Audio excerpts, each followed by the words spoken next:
હવે મુખ્ય વાત આવે છે ક્રૂડની. ઈરાન ઇઝરાયલ વોરથી ક્રૂડ ઓઇલમાં ઉછાળો આવતા બ્રેન્ટના ભાવ 5.5%થી વધારે વધીને $76 સ્તરને પાર પહોંચતા જોવા મળ્યા છે. 77.7 પર અત્યારે આપણે આ કારોબાર જોઈ શકીએ છીએ અને નાઇમેક્સ ક્રૂડની જો વાત કરીએ તો 6.37%ની મજબૂતી $71.29 પર નાઇમેક્સ ક્રૂડ કારોબાર કરી રહ્યું છે અને 7%થી ઉપરનો ઉછાળો આપણે એમસીએક્સ ક્રૂડમાં પણ જોઈ રહ્યા છે 6,537 પર. તો મોટો ઉછાળો ક્રૂડની અંદર અહીં આગળથી આવ્યો છે. આપણી સાથે આના અંગે વધુ चर्चा करवा માટે एनर्जी एक्सपर्ट नरेंद्र तनेजा जोड़ाए गया है. नरेंद्र जी, स्वागत है आपका सीएनबीसी बाजार पर. और नरेंद्र जी, जिस तरीके से हमने इस वीकेंड पे जिस तरीके से देखा कि ईरान इजराइल का जो युद्ध शुरू हो चुका है, क्रूड में बहुत बड़ा उछाल आया है. क्रूड को लेकर अब बहुत सारी अनिश्चितताएं यहाँ पे बन रही है, खास करके स्टेट ऑफ हॉर्मुज से सप्लाई डिस्ट्रप्शन हो चुकी है, हो रही है. क्या इस युद्ध से क्रूड की सप्लाई को कितना इम्पैक्ट आएगा? आप किस तरीके से देख रहे हैं इस स्थिति को?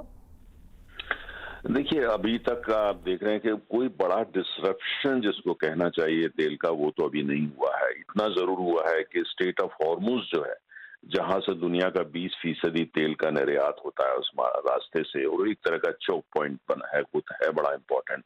सऊदी अरब का, कुवैत का, कतार की गैस और इसके अलावा इराक का सारा तेल वहीं से होकर के निकलता है ज्यादातर.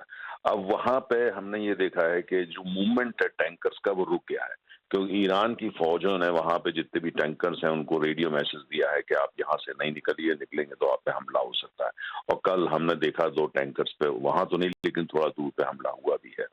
तो उसको लेकर के थोड़ा सा मूवमेंट रुका हुआ है, लेकिन अभी कोई मेजर डिसरप्शन नहीं हुआ है जिसको कहना चाहिए. इसीलिए और बाजार ने भी अब उठा करके तेल के कमोडिटी मार्केट को देख रहे हैं.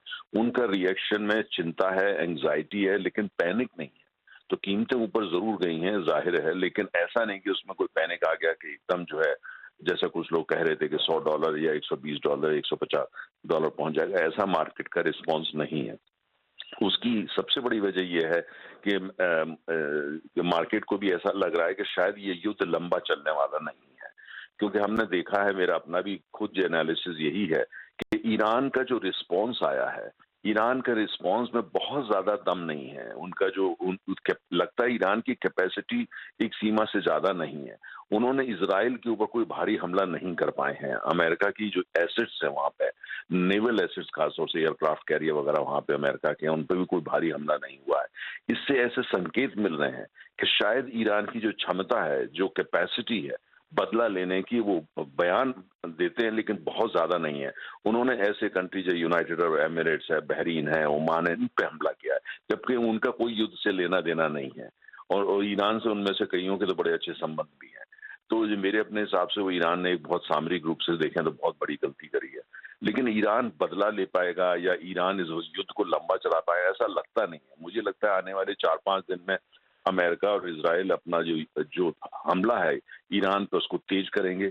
उनका जो मकसद है, उनका मकसद है कि वहां पे कुल मिला के ऐसे हालात पैदा कर देना कि आने वाले समय के अंदर वहां रिजीम चेंज हो जाए, सत्ता परिवर्तन हो जाए. एकदम तो नहीं होगा, लेकिन 2 महीने 4 महीने एक चेन ऑफ इवेंट शुरू हो जाए और उसके बाद में सत्ता परिवर्तन हो. मुझे लगता है वो 8-10 दिन के अंदर जो है वो खुद ही अपनी तरफ से कहेंगे ठीक है, जो उनका मकसद था पूरा हो गया, और जो तेल की कीमतें थोड़ा ऊपर चली जाएंगी इन द मीन टाइम, और फिर बाद में नीचे आने लगेंगी, क्योंकि डिमांड कहीं से डिमांड नहीं बढ़ रही है तेल की बहुत ज्यादा, और सप्लाई में कोई ऐसा बहुत बड़ा डिसरप्शन अभी तक नहीं हुआ है. लेकिन हाँ, अगर ईरान जो स्टेट ऑफ हॉर्मुज को बंद करने की कोशिश करता है, जो जहां वो चौक पॉइंट है वो लगभग 28 मील चौड़ा है, वो उसको बंद करने की कोशिश करता है या वहां पे माइन बिछाने की कोशिश करता है, तो अमेरिका उसको नहीं करने देगा. और अगर वो उसके बावजूद भी बहुत ज्यादा वो कोशिश करता है, जो सऊदी अरब जो अभी तक युद्ध के बाहर है, और उसमें हालांकि हमले हुए हैं, लेकिन वो फिर युद्ध में कूद जाएगा, क्योंकि वो भी अफोर्ड नहीं कर सकता, ना कुवैत अफोर्ड कर सकता कि जो स्टेट ऑफ हॉर्मुज है उसको लंबे समय के लिए बंद कर दिया जाए. अगर ऐसा होता है कि स्टेट ऑफ हॉर्मुज जो है वो 10 दिन से ज्यादा बंद होती है, अगर ऐसा होता है 10 दिन से ज्यादा, फिर तेल की कीमत जो है उस पर असर दिखेगा, और सस्टेन बेसिस पे दिखेगा. क्योंकि जैसे मैंने कहा कि 20% तेल दुनिया का वहां से जाता है, और लगभग भारत जैसे देश के लिए तो 60% तेल वहां से आता है. 60% LNG भी वहां से, कतार से आती है। तो इसलिए पूरी दुनिया की अर्थव्यवस्था के लिए वो फिर तो बड़ा हड़कंप हो जाएगा। लेकिन मुझे लगता है जो जियो पॉलिटिकल मैथ किया है अमेरिका ने खास तौर से, वो मैथ ये है कि 10 दिन से ज्यादा अगर युद्ध नहीं चलता है और तेल की कीमत ऊपर जाती भी है तो वो मैनेजेबल होंगी। ओपेक ने पहले ही कहा है वो अपना उत्पादन बढ़ाएगा, कुछ अन्य देशों से भी कहा जाएगा अपना उत्पादन बढ़िए, और जो सप्लाई डिसरप्शन स्टेट में हॉर्मुज में अगर ईरान कोशिश करता है उसको रोका जाएगा, जिससे कि कुल मिला के स्थिति जो काबू में रहे। तो मार्केट ये सबको फैक्टर इन करके, प्राइस इन करके रिएक्ट कर रहा है। तो जो अच्छी बात है, पॉजिटिव बात है, एक तरीके से मैच्योर रिस्पॉन्स मार्केट का आया है। लेकिन जैसे मैंने कहा, अगर 10 दिन ऐसी स्थिति होती है और 10 दिन के बाद भी युद्ध चलता है, फिर हम एक दूसरे एरा में एंटर हो जाएंगे जहां पर सब एनालिसिस और इंटरप्रिटेशन वो फर्क किस्म के होंगे। लेकिन अभी हमको इंतजार करना पड़ेगा। ઓકે, તો આપણે અહીંયા આગળથી જે વાત કરી કે જો 10 દિવસની અંદર આ બધું શાંત પડી જાય છે તો એટલું મોટું અહીંયા આગળથી આપણે મોટું ડિસ્ટ્રપ્શન જે જોઈ રહ્યાની શક્યતા જોઈ રહ્યા હતા એવું કંઈ નહીં થાય, પણ અત્યારે આપણે જે રીતની સ્થિતિ જોઈ રહ્યા છે ક્રૂડમાં એક મોટો ઉછાળ। नरेंद्र तनेजा जी, आपका बहुत बहुत शुक्रिया हमारे साथ जुड़ने के लिए और इस बारे में हमारे साथ बात करने के लिए। અને ત્યારે જ હવે આપણી સાથે trading.comના CEO પીટર મેકવાયર જોડાયા છે। Peter ji, welcome to CNBC Bazaar. Peter ji, how serious is the risk of a disruption through the Strait of Hormuz, the choke point that carries around 20% of global oil exports? Well, good afternoon, or good morning, I should say, and greetings from Sydney. Yes, it's very, very important. We can't stress enough the importance of this Strait of Hormuz, and naturally, it's an important choke point, and you've got huge amounts as far as LNG and oil passing through there 7 days every single week. So we want to keep it, the strategy naturally is to keep it open because of the supply linkages, that if you were to see this shut for an extended period of time would be absolutely catastrophic for the global economic situation. Gee.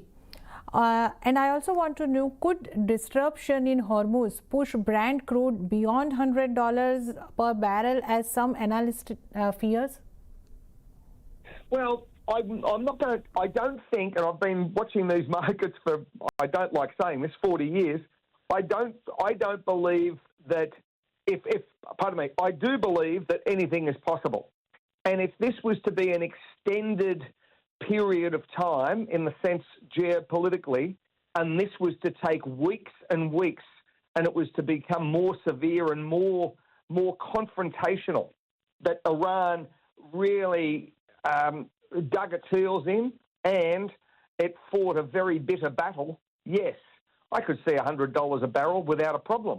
But we've just got to wait and see whether that's the pathway that the both parties, or three parties, Israel, America and Iran, want to actually navigate towards. Yeah. And what role are major producers like Saudi Arabia and OPEC Plus will playing in this situation to calm down markets? Well, they've only got so many things that they can do. The critical issue is that they would want to make sure that the Strait of Hormuz does not become a closed down pathway and maritime disaster. And this is what they don't want, because the volume of crude oil travelling through there is too great for pipelines and for all other. You just don't turn, you don't come up with a solution straight away. We need tankers exporting and moving that crude oil across the globe. Likes of India, likes of China and Asia and Africa are key delivery points that crude oil goes to. So OPEC Plus are realising the positioning. They are prepared, and they came out yesterday and wanted to increase barrels. And the Saudis are also got to be very mindful whether they can make up any shortfalls, and probably Russia as well. Yeah. Thank you, Peter sir, for joining with us and discuss this. Thank you very much. ત્યારે જ આપણે